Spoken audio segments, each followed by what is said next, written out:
E aí pessoal, tudo bem? Nessa aula a gente vai falar sobre uma dúvida que é recorrente, que é sobre a ordem de execução dos eventos da própria Unity, né? Eu criei aqui um script que eu chamei de ordem de execução e coloquei ele na minha câmera, para quando eu der play ele funcionar, beleza? Sempre a gente cria um script, já vem por padrão os eventos start e o evento update. Então, esse é um evento que ele é padrão da Unity. A gente tem os eventos que a gente cria e tem os eventos que são padrões. A partir do momento que a minha classe ela estende aqui o monoBehavior, essas funções elas podem ser sobrescritas por nós. Perfeito? Então, por padrão vem o start e o update. Você vai notar que qualquer função, qualquer script que você criar, ele vai criar essas duas funções automaticamente. E o que é importante a gente entender? Existem inúmeras outras funções, além do start e do update, que executam quando a gente dá o play, né? Quando a gente está executando um game, ou seja, funções que automaticamente são iniciadas durante o runtime, perfeito? Então, a gente tem a função também awake. Essa função ela é sempre chamada antes de qualquer função iniciar e também logo após um prefab ser instanciado. Então ela é como se fosse, ela tem uma prioridade superior a todas as outras funções. Ela executa primeiro frente a todas as outras funções. Perfeito? Depois a gente tem o start, né? Que é antes do primeiro quadro, né? Antes do primeiro frame ser atualizado, o start é executado. Geralmente as pessoas usam para instanciar as variáveis e coisas do tipo. O update, que é atualizado a cada quadro, né? Ou seja, a cada frame que é exibido, o update é executado. Qual que é o problema do update?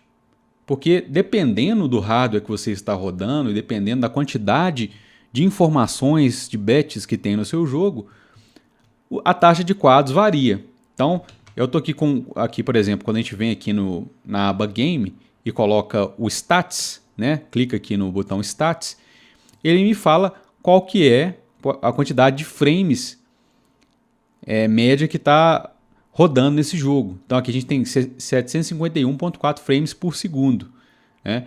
E isso pode variar, né, até de acordo com a visualização da câmera. Vou dar uma rodada aqui na câmera e vou ver se isso vai mudar alguma coisa. Então a gente tem 751, foi para 945, 1000. Então depende do volume de informação. Ou seja, a quantidade de frames é uma grandeza variável, uma grandeza que eu não posso contar com a constância dela. Então, isso aqui é atualizado a cada frame, mas e se eu quiser uma situação onde eu tenho uma execução constante e periódica? Aí a gente pode usar o Fixed Update, que a gente vai falar mais à frente. Beleza? Mas a gente tem um update, que é a cada frame, e o Late Update, que é executado depois do update. Um exemplo que a Unity sempre dá é, por exemplo, aqui no update eu estou atualizando a posição do meu personagem. Né? Eu estou movendo ele atualizando a posição do meu personagem. E no Late Update eu atualizo a posição da câmera. Então, depois que o personagem movimenta, é que eu atualizo a posição da minha câmera. E eu tenho o Fixed Update, que é executado em intervalo fixo. Né? Tudo que envolve física, se a gente for trabalhar aí com rigid bodies, né, algum corpo que se mova obedecendo a física da Unity, a gente tem que trabalhar ele no Fixed Update. Nunca no Update.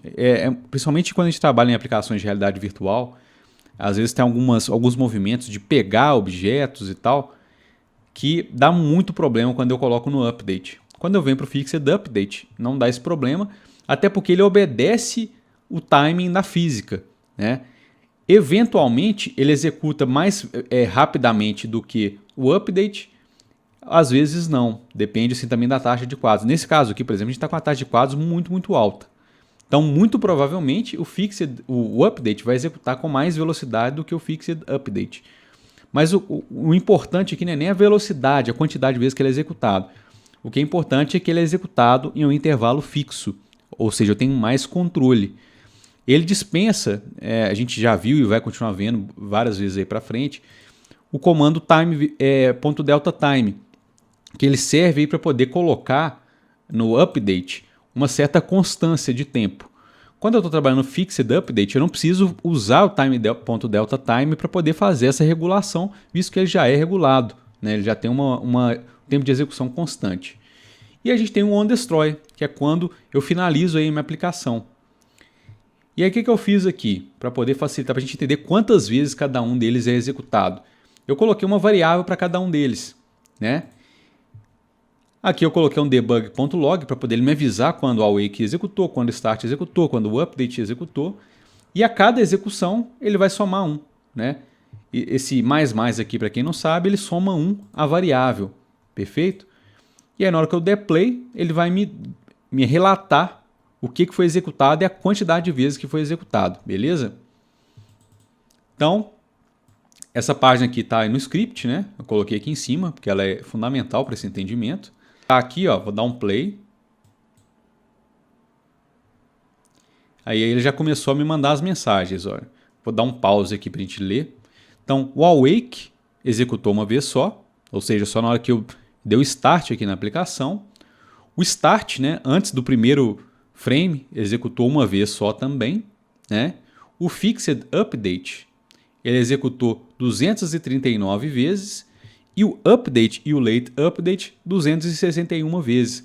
Ou seja, o fixed update não obedece o mesmo tempo de execução do que o update e o late update. Né? Já o update e o late update, eles executam quase que juntos, um depois do outro. Então é óbvio que a quantidade de vezes aqui, ó, que a gente contou vai ser idêntica. Perfeito? Agora, se eu encerrar aqui a aplicação, né? Eu vim aqui no play, ele vai executar o destroy, né? Ou seja, eu finalizei a aplicação, né? Então ele executou uma vez o destroy. E aqui eu pedi para ele fazer um relatóriozinho para mim, né? Ciente de que é o onDestroy que finaliza a aplicação, eu criei aqui como se fosse um relatório que ele vai me falar o somatório de awake, de start, de update, late update e fixed update foram executados em termos de execução. Beleza? Então o awake foi uma vez só, o start uma vez só, o update 261 vezes e também o late update 261 vezes. Já o fixed update foi 239 vezes. Então, se você tinha alguma dúvida que esses comandos executam de forma diferenciada, agora você não tem mais. Perfeito? Bom, por que isso é importante para me saber? Cara, você vai usar isso aqui o tempo inteiro na Unity. Constantemente isso vai ser utilizado. E você tem que ter ciência de o que você vai fazer em qual ordem, né? Então, por exemplo, eu no awake, eu peço às vezes para fazer algumas verificações de se está conectado, se existe um certo objeto na cena, coisa do tipo. Depois eu instancio as variáveis. Só que ele só pode instanciar as variáveis se alguns checks tiverem sido feitos, né? Aí no update eu instancio aqui o movimento do personagem, um movimento que não envolve física. No late update eu faço o movimento da câmera, que aí o personagem já se movimentou no frame e aí a câmera pode seguir esse movimento. No fixed update eu trabalho os eventos de física, né, que acontecem num timing diferente aqui do update. Então eu uso o fixed update. No onDestroy eu posso, por exemplo, salvar o meu jogo, que é quando eu finalizo, quando eu quero sair do jogo, né, eu terminei de jogar, não quero mais continuar. Ele aciona um onDestroy. E aí eu posso salvar todo o progresso do usuário, por exemplo. Existem N outros eventos que são executados ao longo dessa linha aqui do tempo que a Unity colocou aqui, que eu achei bem interessante, que ela fala qual que é a ordem, qual que é a prioridade. Então primeiro o awake, depois vem o onEnable, depois vem o reset, depois só que vem o start. Né? Então ainda tem outros eventos aqui que a gente não entrou, mas que tem aqui na documentação, você pode consultar. Eu falei dos mais comuns: awake, start, fixed update. Né? Para quem trabalha com animação, tem alguns que são relacionados especificamente à animação. Aqui o update tem eventos relacionados ao input, por exemplo, input de um controle, né? O input do mouse, input do teclado e por aí vai. Tem o late update, que é depois que tudo isso aqui executou, o late update é executado, né? Então, tá aqui essa página que é legal vocês terem salva para poder fazerem posteriores consultas. Beleza? Muito obrigado. Fico à disposição para qualquer esclarecimento.